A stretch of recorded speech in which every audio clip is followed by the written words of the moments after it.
In this video, I'm going to show you how to turn on the HDMI ARC function on your TCL TV. Most TVs nowadays have the ARC function, but they are shipped from the factory with that ARC function set to off. So we need to go into the settings mode, find where that is, and turn it on.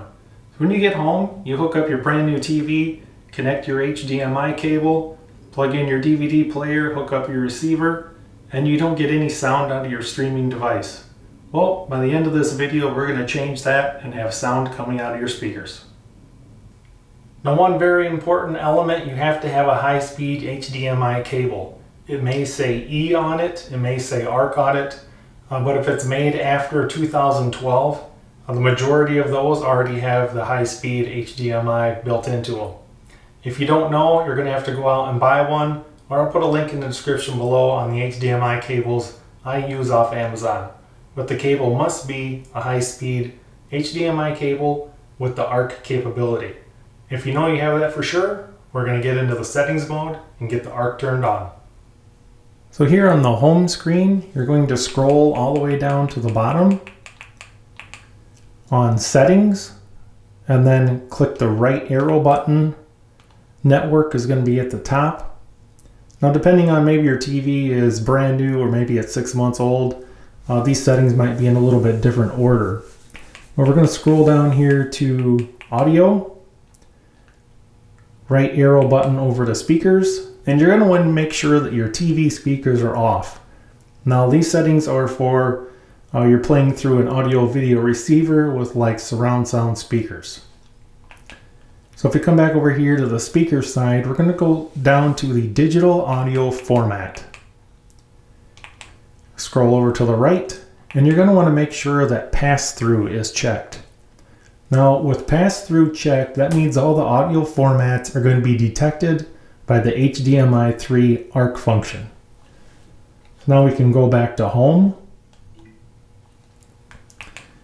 scroll back down to settings, and then scroll down to TV inputs. And you're going to want to make sure that that says HDMI 3 ARC.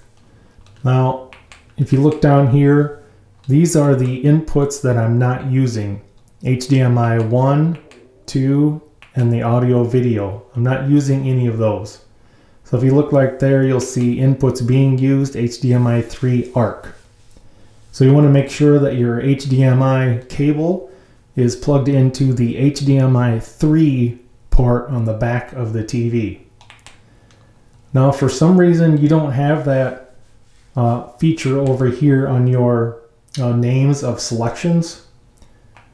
Like, let's say that it only says HDMI 1 or 2. You simply can get rid of one of these inputs and then it will pull up your HDMI 3 ARC. So if you click over here on, you got rename at the top, then you have remove, HDMI mode. Once you get in HDMI mode, it's best just to click the auto, and then it's going to auto detect which HDMI needs to use. Now, once all that is selected, you can simply hit home. And the HDMI 3 ARC on mine, I also have a Blu-ray player plugged in, so if I'm going to watch movies, I just click on that ARC function. But if I pull up an Amazon Prime Video, it's going to automatically detect ARC. Now, once you have the proper inputs selected, whenever you turn on your TV, more than likely it's going to automatically turn on your receiver. Now, once your ARC function is operational on your TV, you want to make sure your ARC function is operational on your receiver. A lot of receivers will come with the ARC function shut off as well. Once you plug in your HDMI cable from your TV to your ARC port on your receiver, a lot of receivers will automatically detect and turn on the ARC function. Now I have sound streaming off of Amazon and sound coming out of the Blu-ray player. I know everything is hooked up correctly. Hope you guys found this video helpful and informational, and thanks for watching.